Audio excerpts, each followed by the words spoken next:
नमस्कार, मध्य प्रदेश की खबरों में आपका स्वागत है। मैं हूं आपके साथ शैलजा त्यागी। तो भोपाल से यादव महासभा छात्र विंग के प्रदेश अध्यक्ष प्रियेश यादव का बयान सामने आया है। उन्होंने नेताओं, कथावाचकों और सभी सामाजिक कार्यकर्ताओं को चेतावनी दी है कि वो भगवान कृष्ण की माखन चोर, वस्त्र चोर ना कहें, क्योंकि यादव महासभा छात्र विंग किसी कीमत पर अपने आराध्य का अपमान नहीं सहेगी। क्यों भगवान कृष्ण ना माखन चोर थे और ना ही वस्त्र चोर। इसी के साथ उन्होंने कहा कि ना लालू यादव चारा चोर हैं, ना अखिलेश यादव। सच तो ये है कि यादवों का इतिहास गौरवशाली है, जिसे कुछ लोग पचा नहीं पाते। तो वहीं उन्होंने नेता प्रतिपक्ष उमंग सिंघार के सीएम मोहन यादव के दिए बयान पर भी निशाना साधा।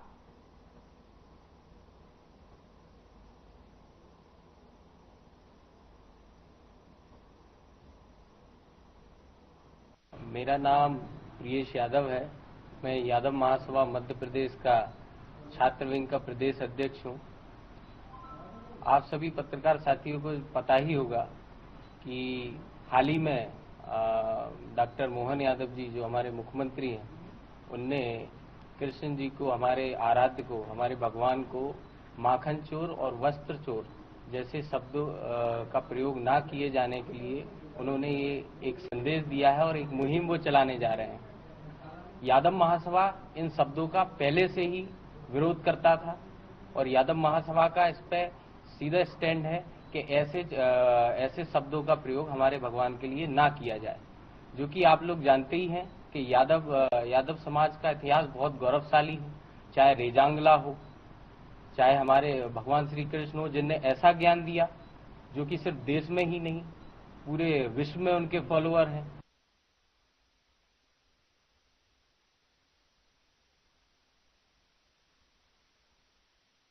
जेएसवीडीओ प्रभारी खनिज निरीक्षक आलिशा रावत और खनिज अमले ने स्थान थाना कोतवाली के सामने भोपाल कॉलोनी, ग्राम फुटिया, झाबुआ और झाबुलिया तहसील पेटलावद में रेत को अवैध परिवहन करते हुए 12 पहिया वाहन और 16 पहिया वाहन को जब्त किया। उक्त वाहन चालकों और मालिकों के विरुद्ध मध्य प्रदेश अवैध नियम 2022 के नियम 19 के अंतर्गत 4 प्रकरण पंजीबद्ध कर लगभग कुल राशि 18,15,000 अर्थदंड अधिरोपित न्यायालय अपर कलेक्टर झाबुआ को प्रेषित किए गए।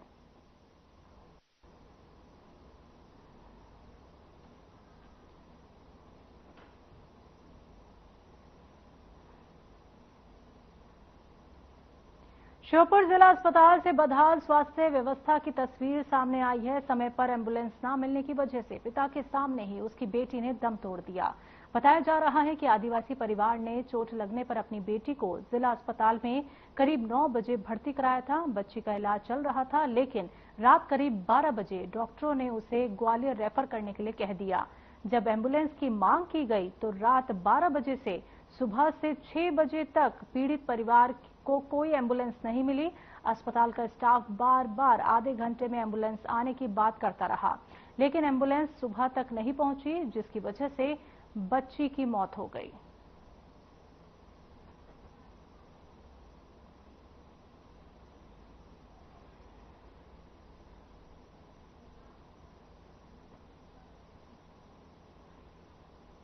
चला 12:30 बजे 1 बजे तक लोन, तो उन्होंने क्या रेफर करेंगे ग्वालियर के लिए।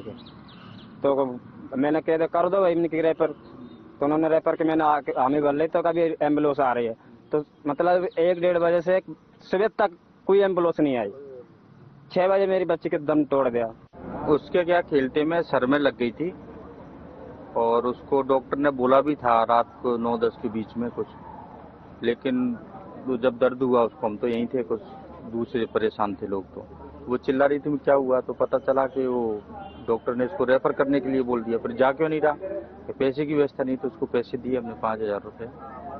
फिर उसके बाद में एम्बुलेंस की बात की तो एम्बुलेंस को हर आधे घंटे पे कॉल लगाया।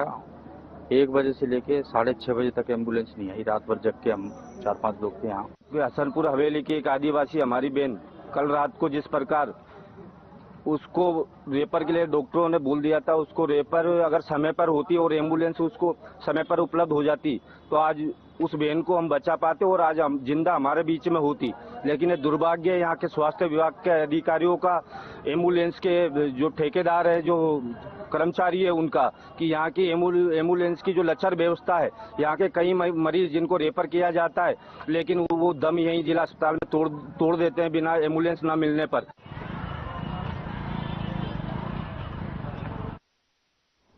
ग्राम पंचायत पटवा के ग्राम छतरपुर प्राथमिक शाला भवन जर्जर हो चुका है। बरसात के समय पर स्कूल भवन से पानी टपक रहा है। बच्चों की पढ़ाई हो रही है प्रभावित यहाँ पे, क्योंकि जर्जर स्कूल भवन होने के कारण बरसात के समय पर अनेक प्रकार की परेशानी झेलनी पड़ती है। स्कूल पर पढ़ाई करने वाले बच्चों को नवनिर्मित भवन निर्माण को लेकर अनेक बार अवगत कराने के बावजूद भी नवनिर्मित प्राथमिक शाला भवन नहीं बना है। बच्चे जान जोखिम में डालकर स्कूल भवन की छत से टपकते पानी पर पढ़ाई करने के लिए मजबूर हैं और क्षेत्र की जनता ने प्रशासन से गुहार लगा रही है, जल्द से जल्द नवनिर्मित प्राथमिक शाला भवन का निर्माण कार्य करवाया जाए।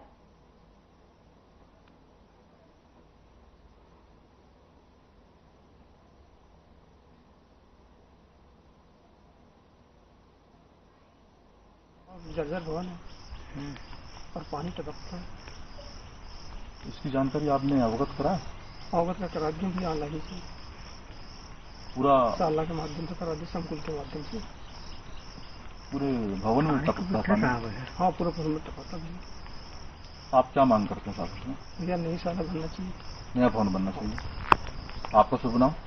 मैं श्री लक्ष्मी झरवारकर, प्राथमिक शिक्षक, छतरपुर। छतरपुर जनपद पंचायत बैझर के अंतर्गत पड़ने वाले ग्राम पंचायत पटवा के छतरपुर में ये आप स्कूल देख रहे हैं, ये बिल्कुल ही जर्जर स्कूल है। यहाँ पर बरसात के समय में पानी टपकता है। यहाँ पर पढ़ने वाले बच्चे पानी टपकने के कारण उन्हें पढ़ने में बहुत भारी दिक्कतों का सामना करना पड़ता है।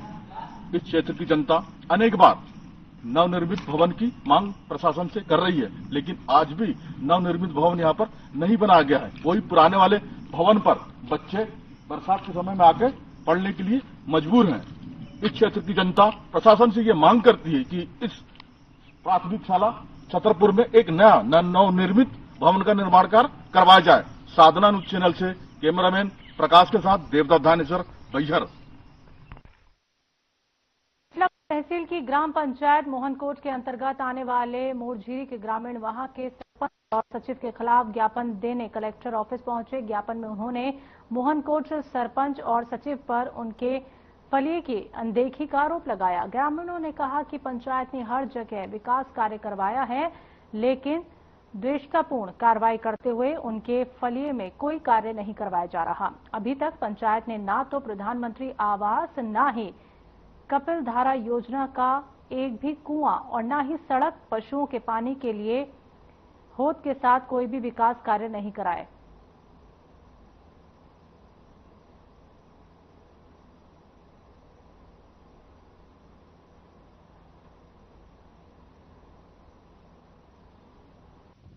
सर हम यहाँ है कि मैं भी 26 से 27-28 साल का हो गया। मैं जान रहा जब से हमारे मोहनकोट पंचायत में हमारा फलिया में एक रुपया भी क्या काम नहीं आ रहा।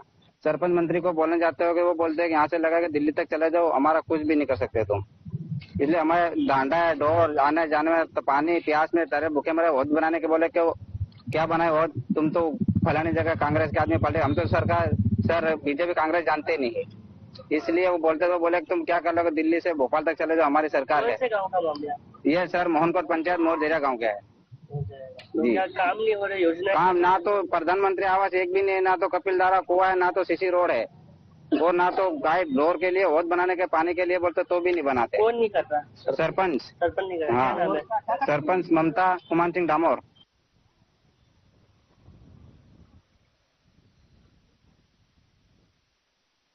उज्जैन के ढांचा भवन क्षेत्र में स्थित उद्योगपुरी में एक दर्दनाक हादसा हो गया। यहां पोहा फैक्ट्री में एक महिला की मशीन की चपेट में आने से मौत हो गई। यहां 40 वर्षीय रुबीना बी पति बबलू शाह फैक्ट्री में काम कर रही थी। काम के दौरान महिला का दुपट्टा मशीन की चपेट में आ गया। महिला मशीन की चपेट में आई तो वो पूरी तरह उलझ गई। महिला के कपड़े मशीन के बेल्ट में फंसने के कारण फट गए। हादसा इतना दर्दनाक था कि महिला के बाल मशीन के पट्टे में उलझ गए और बाल सर से अलग हो गए, जिससे उसकी घटना स्थल पर ही मौत हो गई। तो फैक्ट्री में मौजूद अन्य लोग महिला को जिला चिकित्सालय लेकर पहुंचे, जहां डॉक्टरों ने मौत की पुष्टि की। पोहा फैक्ट्री का नाम डायमंड बताया जा रहा है। वहीं मामले में जांच जारी है।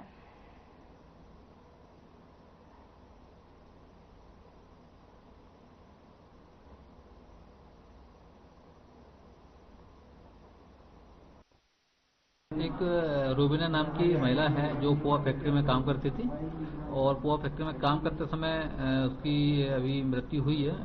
सबको अपने CH हॉस्पिटल में मर्जी रूम में रखवाया गया है। मरकाम कर लिया है और उसमें जांच की जा रही है अभी।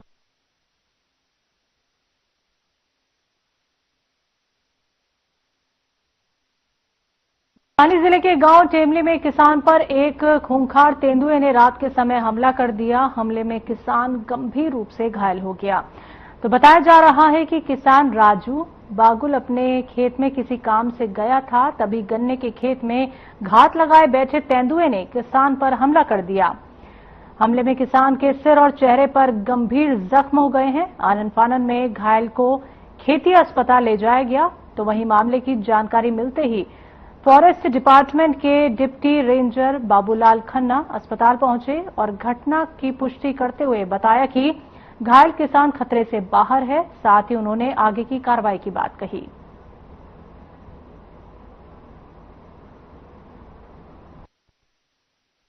हाँ, एक अभी मरीज आया है ग्राम टेमली से। तेंदुए के द्वारा हमला करना बताया गया है खेत में कहीं पे। तो मरीज को गले में चोट आई है, बाएं तरफ गाल में, और सिर में थोड़ी सी चोट आई है।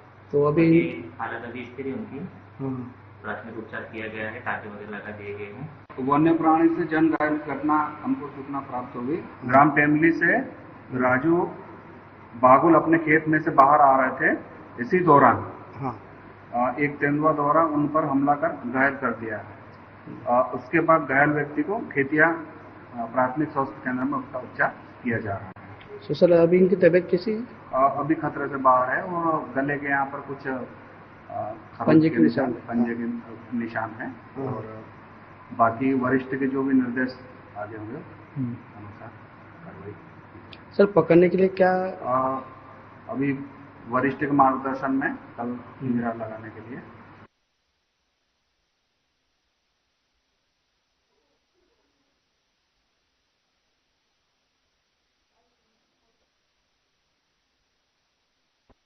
मोहन बड़ौदिया पुलिस को ग्राम धेनका में एक घटना की सूचना मिली कि धेनका में सरपंच के घर के पास दो युवकों के बीच गाली गलौज हो गई। ये विवाद इतना बढ़ गया कि एक युवक रवि ने दूसरे युवक किशोर रजौरिया की सिर में अपने हाथ का कड़ा मार दिया, जिससे युवक को सर में चोट आ गई। युवक को तत्काल मोहन बड़ौदिया सामुदायिक स्वास्थ्य केंद्र लाकर मेडिकल करवाया गया। तो पुलिस ने घटना के आधार पर रवि के खिलाफ मारपीट और गाली गलौज का मामला दर्ज किया है और आगे की कार्रवाई शुरू कर दी है।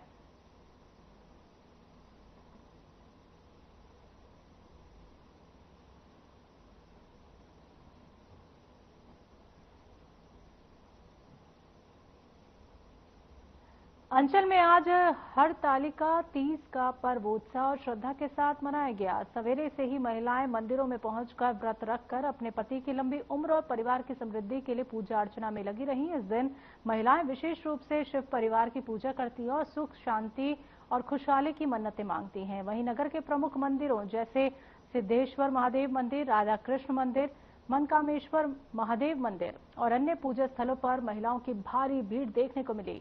इस दौरान महिलाएं भजन कीर्तन भी करती रहीं और पर्व की महिमा का अनुभव किया।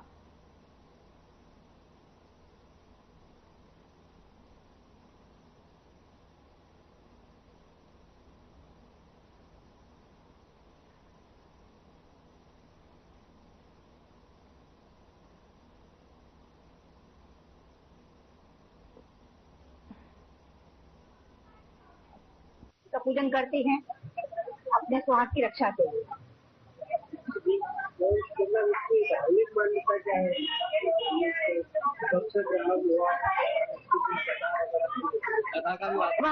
पूजन के बाद महिलाएं कथा सुनती हैं और व्रत की बहुत बड़ी महिमा है। यही महिमा है कि अपने पति की लंबी उम्र के लिए व्रत किया जाता है। शिव परिवार पूजा की जाती है। शिव परिवार की पूजा मां पार्वती द्वारा।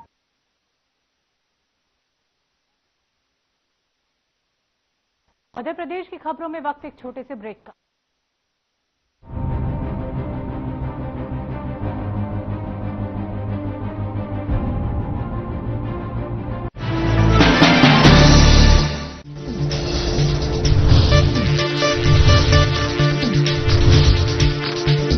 साधना इंस्टीट्यूट के छात्र हर साल नए नए जगहों पर नए नए संस्थानों पर काम करने के लिए जाते हैं, उन्हें प्लेसमेंट मिलता है और साथ ही साथ वो संस्थानों का और साधना इंस्टीट्यूट का नाम भी रोशन करते हैं। तो अगर आप इलेक्ट्रॉनिक मीडिया मास कम्युनिकेशन में अपना करियर बनाना चाहते हैं तो साधना इंस्टीट्यूट आपके लिए एक सबसे बढ़िया विकल्प है।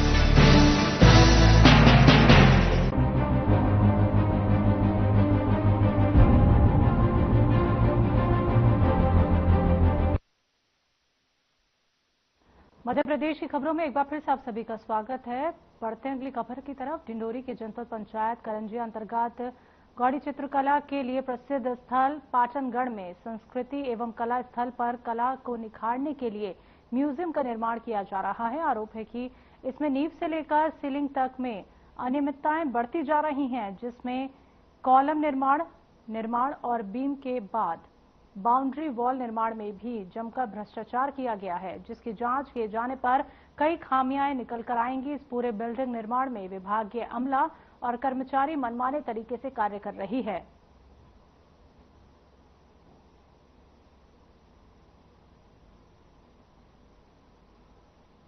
ये मध्य प्रदेश संस्कृति विभाग का निर्माण किया जा रहा है जी, और लागत इसकी जो दर है स्वीकृत है वो अकादमी द्वारा की जा रही है। कितनी राशि लागत है इसकी?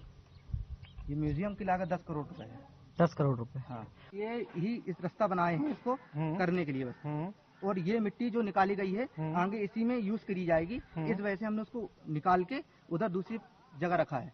नहीं तो इसमें जो है खनिज विभाग से क्या परमिशन मिली आपको? नहीं, इसमें परमिशन लेने की जरूरत ही नहीं सर। इसमें तो हम ये सरकारी काम हो रहा है। ये तो सरकारी काम हो रही है जी सर। मशीन जितने मशीन लगे होंगे आपके पास वो भी सरकारी ही होंगे? नहीं है। क्यों? वो तो एक टेंडर के लिए जा रहा है ना। तो आपका भी टेंडर होगा निश्चित रूप से, गवर्नमेंट की तरफ से टेंडर निकला होगा, फिर जाके आप लोगों को ये बिल्डिंग बनाने का मिला होगा। जो बाउंड्री वॉल दी है उसको है ना, मिट्टी जो बाहर से हमने लगाई है वो बाउंड्री की सपोर्ट के लिए लगाई गई है। आपके पास बोर्ड होना चाहिए, बोर्ड में पूरी चीज जो है कहाँ पे है? कहाँ?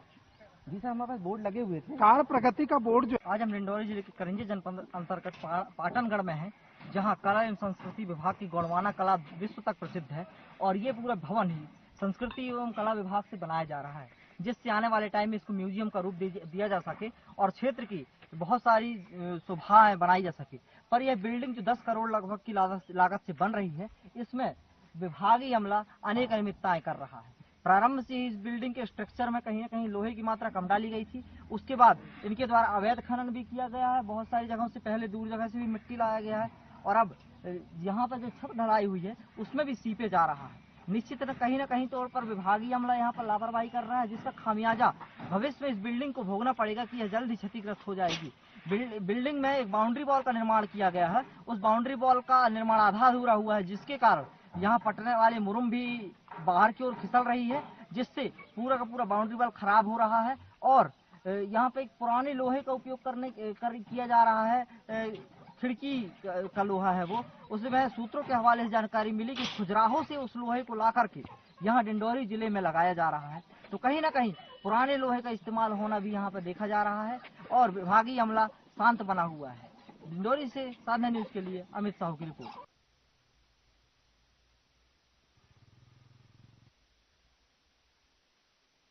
उज्जैन में आयोजित कीर समाज प्रतिभा सम्मान समारोह और महासम्मेलन में सुरेंद्र कीर को युवा प्रदेश संयोजक बनाया गया। इस अवसर पर मध्य प्रदेश के मुख्यमंत्री डॉक्टर मोहन यादव ने कार्यक्रम को भोपाल से वर्चुअल संबोधित किया। इस दौरान उन्होंने समाज के युवाओं को बधाई देते हुए विश्वास दिलाया कि शीघ्र ही राजधानी भोपाल में कीर समाज की राज्य स्तरीय पंचायत आयोजित की जाएगी, जिसमें समाज की विभिन्न समस्याओं पर चर्चा कर उनके समाधान के प्रयास किए जाएंगे।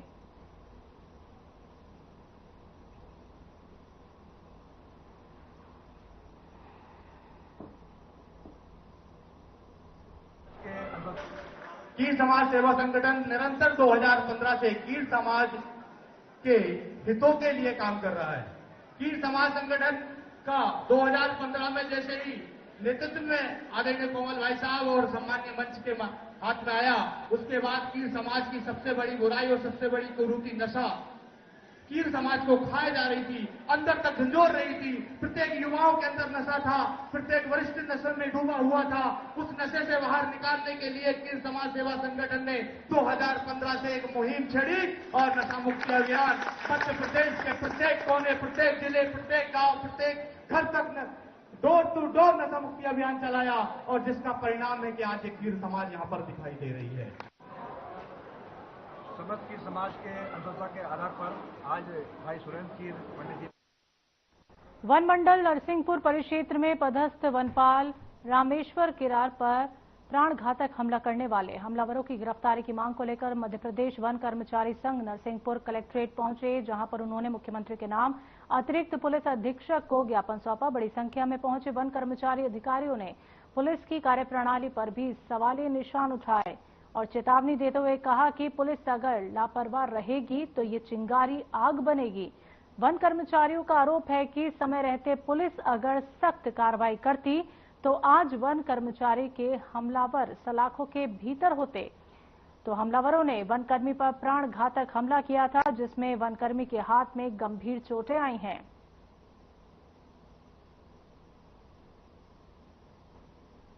मेरे साथ कुछ वन तस्करों ने, जो लकड़ी तस्कर हैं, उन्होंने जानलेवा हमला किया, लट्ठे से हमला किया है, जिससे मैं पीड़ित। कितने लोग थे हमला करने वाले? 5 लोग। ये बचाई की घटना 20 अगस्त किला था। मेरे साथ में एक सुरक्षा सहायक था। कोई सुरक्षा कुछ चीज नहीं, केवल डंडे वगैरह डंडा है। हाँ, तो उससे कोई सेफ्टी नहीं है आपकी? ये घटना के संबंध में आरोपियों को जल्दी से गिरफ्तार किया जाए, इस संबंध में हम लोग आवेदन दे रहे हैं। और अगर गिरफ्तार नहीं होते तो 1 तारीख से 1/9 से हम लोग धरने पर बैठेंगे जी। घटनाक्रम ये हुआ था, इनने 20 अगस्त को रामेश्वर किरार जी ने 2 बाइक पकड़ी थी, दोनों में सागौन के लट्ठे थे। वो पकड़ के जब्त करके केस बना के इनने अपने क्वार्टर में रखा था। तो वहाँ पे आरोपी लोग आए और इनके साथ लाठी डंडे से मारपीट की। ये 20 अगस्त। क्या नाम आपका? दीपक कुमार शर्मा, प्रदेश महामंत्री वन कर्मचारी संघ भोपाल। वनकर्मियों द्वारा आवेदन दिया गया है गिरफ्तारी के संबंध में। इसमें ऑलरेडी अपराध कायम था और इसमें से कुछ कुल 5 लोग थे। इसमें इनकी ऑलरेडी नोटिस देकर इनकी विधिवत कार्रवाई कर ली गई है और शेष जो एक आरोपी है, क्योंकि बाहर होने से उसकी खोज की जा रही है। बाकी जो वैधानिक कार्रवाई सभी है और जो भी अगर प्रतिबंधात्मक कार्रवाई है वो प्रोसेस में गिरफ्तारी ऑलरेडी हो गई। 5 लोग हैं, 4 की होगी। नोटिस की धारा है उसमें ऑलरेडी हो चुकी है और आप 151 की भी कार्रवाई कर दी गई। एक बच्चा भाग है सर।